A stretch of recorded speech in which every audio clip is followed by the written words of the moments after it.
ಸಂಖ್ಯೆ, ಸಂಘಟನೆ, ಸಂಸ್ಕಾರ ಈ ಮೂರು ಸಕಾರಗಳನ್ನು ಕ್ಷೀಣಿಸಲು ಬಿಡಬಾರದು. ಸ್ವರ್ಧಾ ಸ್ವರ್ಣವಲ್ಲೀ ಶ್ರೀ ಕರೆ.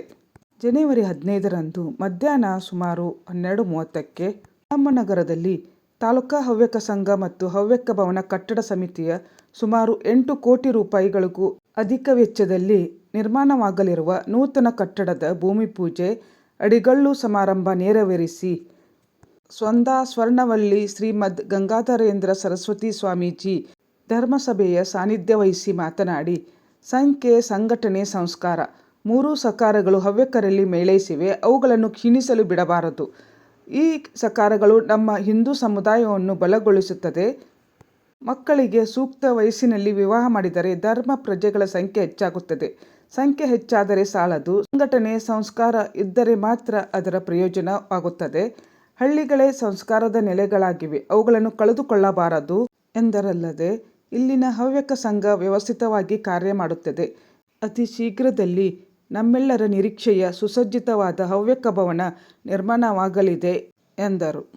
ಶಾಸಕ ಶಿವರಾಮ್ ಹೆಬ್ಬಾರ್ ಮಾತನಾಡಿ, ದಿವಂಗತ ಉಮೇಶ್ ಭಟ್, ಎನ್. ಎಸ್. ಹೆಗಡೆ ಅವರಂಥ ಅನೇಕ ಹಿರಿಯರ ಪ್ರಯತ್ನದ ಫಲವಾಗಿ ದೊರಕಿದ ಈ ಜಾಗ ಇದಾಗಿದ್ದು, ಇದೀಗ ಬಹುದಿನದ ಕನಸು ಈಡೇರುವ ಹಂತದಲ್ಲಿದ್ದು, ಸರ್ಕಾರದಿಂದ 55 ಲಕ್ಷ ರೂಪಾಯಿ ಮಂಜೂರು ಮಾಡಿಸಿದ್ದೇನೆ. ವೈಯಕ್ತಿಕವಾಗಿಯೂ ಸದಾಕಾಲ ತನು, ಮನ, ಧನದಿಂದ ಸಹಾಯ ಸಹಕಾರ ನೀಡುತ್ತೇನೆ ಎಂದರು. ಹಿರಿಯರಾದ ಪ್ರಮೋದ್ ಹೆಗಡೆ, ಹರಿಪ್ರಕಾಶ್ ಕೋಣೆಮನೆ ಮಾತನಾಡಿದರು. ವಿದ್ವಾಂಸರಾದ ವೇದಮೂರ್ತಿ ನಾಗೇಂದ್ರ ಭಟ್ ಹಿತ್ಲಳ್ಳಿ, ವಿದ್ವಾನ್ ತಿಮ್ಮಣ್ಣ ಭಟ್ ಬಾಲಿಗದ್ದೆ ಉಪಸ್ಥಿತರಿದ್ದರು. ಹವ್ಯಕ ಸಂಘದ ಅಧ್ಯಕ್ಷ ಡಿ. ಶಂಕರ್ ಭಟ್ ಪ್ರಾಸ್ತಾವಿಕ ಮಾತನಾಡಿದರು. ಪಲ್ಲವಿ ಭಟ್ ಕವಾಳೆ ಪ್ರಾರ್ಥಿಸಿದರು. ಕಟ್ಟಡ ಸಮಿತಿ ಅಧ್ಯಕ್ಷ ಮಾರುತಿ ಗಟ್ಟಿ ಸ್ವಾಗತಿಸಿದರು. ಡಾ. ರವಿ ಭಟ್ ಬರಗದ್ದೆ ನಿರ್ವಹಿಸಿದರು. ನಾಗರಾಜ್ ಭಟ್ ಕವಡಿಕೆರೆ ವಂದಿಸಿದರು.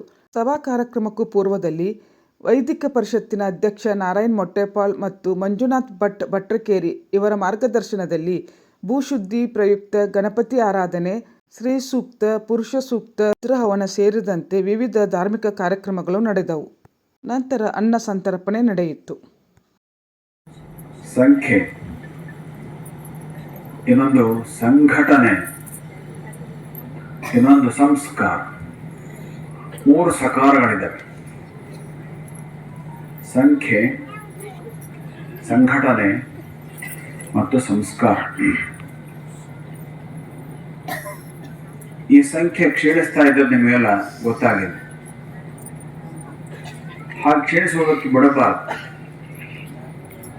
ಅದಕ್ಕೆ ಸೂಕ್ತ ವಯಸ್ಸಿ ವಿವಾಹ ಮಾಡಿ ಸಂಸ್ಕಾರವನ್ನು ಕೊಟ್ಟರೆ ಒಳ್ಳೆಯ ಧರ್ಮಪತಿಗಳು ಬರ್ತಾರೆ. ಆ ರೀತಿಯಲ್ಲಿ ವಿವಾಹ ಆದಂತಹ ದಂಪತಿಗಳು 3ಕ್ಕೂ ಹೆಚ್ಚು ಧರ್ಮಪತಿಗಳನ್ನು ಕೊಟ್ಟರೆ ಆವಾಗ ಈ ಸಂಖ್ಯೆ ಉಳಿತದೆ. ಸಂಘಟನೆಗೆ ಏನ್ ಬೇಕು? ನಮ್ಮೊಳಗಿನ ಭಿನ್ನಾಭಿಪ್ರಾಯಗಳನ್ನು ಪರಿಹರಿಸೋದಕ್ಕೆ ಏನ್ ಬೇಕು ಅದರ ಬಗ್ಗೆ ಚಿಂತನೆ ಆಗಬೇಕೇ ವಿನಃ ಬರೀ ಟೀಕೆ ಮಾಡ್ತಾ ಇದ್ರೆ ಅದು ಒಳ್ಳೆ ಲಕ್ಷಣ ಅಲ್ಲ. 9 ಕೋಟಿ ರೂಪಾಯಿ ವೆಚ್ಚದಲ್ಲಿ ಈ ಕಟ್ಟಡವನ್ನು ಕಟ್ಟಬೇಕು ಅಂತೇಳಿ ಆರ್ಟಿಸ್ಟ್ ಪ್ಲಾನ್ ಮಾಡಿ ಕಳಿಸ್ಬಿಟ್ಟಿದೆ. ಬಹುಶಃ ನಮ್ಮ ತಾಲೂಕಿನಲ್ಲಿ 9 ಕೋಟಿ ಕೂಡಿಸ್ಬೇಕು ಅನ್ನೋದು ಬಹಳ ದೊಡ್ಡ ಕೆಲಸ. ಕೂಡಿಸ್ಬೇಕು ಮನಸ್ಥಿತಿ, ಕೊಡಬೇಕು ಅಂತಕ್ಕಂಥ ಮನಸ್ಥಿತಿ ಎರಡೂ ಒಂದಿತ್ತು. ನಾವೆಲ್ಲ ಇದ್ದವರು ಸ್ವಲ್ಪ ದಾನ ಮಾಡಿ ಸಮಾಜಕ್ಕೆ ಒಂದು ಆದರ್ಶವಾದಂಥ, ತಾಲೂಕಿಗೆ ಒಂದು ಆದರ್ಶವಾದಂಥ, ಜಿಲ್ಲೆಗೆ ಒಂದು ಆದರ್ಶವಾದಂಥ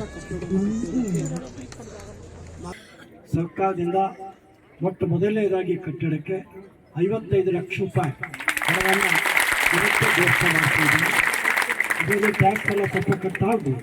ಅದು 55 ಲಕ್ಷ ರೂಪಾಯಿ ಈ ಕಟ್ಟಡ ಸಮಿತಿ ಏನನ್ನ ಮಾಡಬೇಕು ಅಂತೇಳಿ ಯೋಚನೆ ಮಾಡುತ್ತೋ ಆ ರೀತಿಯಲ್ಲಿ 55 ಲಕ್ಷ ರೂಪಾಯಿ ಹಣವನ್ನು ಸರ್ಕಾರದಿಂದ ಮಂಜೂರಿ ಮಾಡಿಸಿದ್ದೀನಿ ಹೇಳ್ತಾ ಮಾತನ್ನು ಹೇಳ್ತೀನಿ.